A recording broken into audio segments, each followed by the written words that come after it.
বন্ধুরা, আমি এখন আছি বাংলাদেশ বর্ডারের একদম কাছে।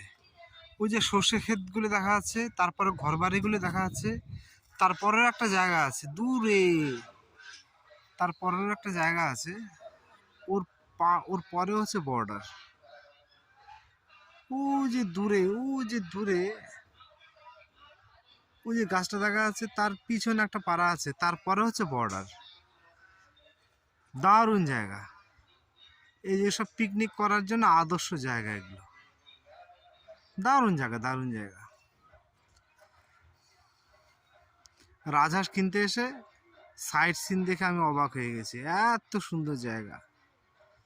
মুসলিম এরিয়া, সঙ্গে আবার হিন্দু এরিয়াও আছে। অসাধারণ জায়গা।